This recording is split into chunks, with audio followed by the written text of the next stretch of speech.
Shalom Bapak Ibu Saudara, kembali bersama saya Pendeta John Herman Sipayung. Kali ini kita akan belajar tentang siapa iman itu. Nah, mungkin orang sering bertanya, apa itu iman? Pertanyaan itu salah Bapak Saudara. Memang orang sering bertanya, apa itu iman? Langsung dengan cepat orang Kristen akan menjawab, Ibrani 11 ayat 1. Padahal Ibrani 11 ayat 1 berkata apa? Iman adalah dasar segala sesuatu yang kita harapkan dan bukti dari segala sesuatu yang tidak kita lihat. Dasarnya apa? Buktinya apa?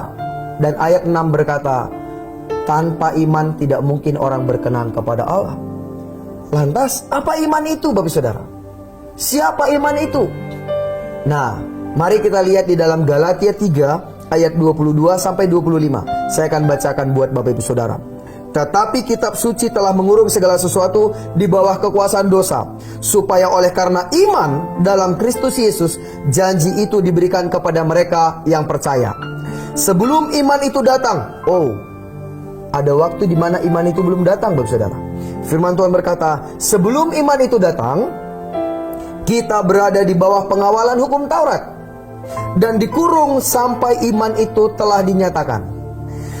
Jadi hukum Taurat adalah penuntun bagi kita sampai Kristus datang, supaya kita dibenarkan karena iman.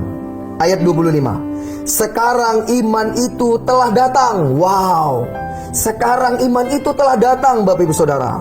Karena itu kita tidak berada lagi di bawah pengawasan penuntun. Ada masanya iman belum datang, kemudian Kristus datang.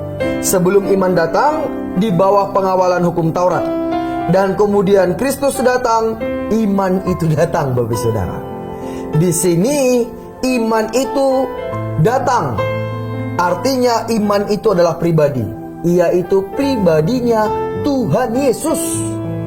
Di dalam Yohanes 1 ayat 17 berkata, hukum Taurat diberikan kepada Musa. Diberikan itu benda Bapak Ibu Saudara. Tetapi iman dan kasih karunia datang melalui Yesus Kristus. Karena iman itu, kasih karunia itu adalah pribadi, yaitu pribadinya Tuhan Yesus.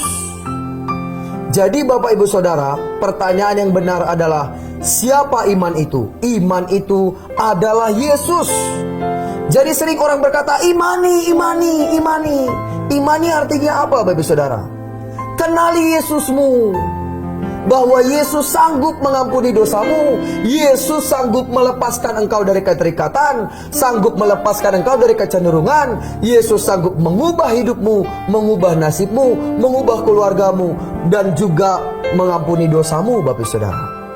Dan karena itu kalau saudara berkata atau temanmu berkata, aku tidak punya iman, bagaimana caranya kita punya iman?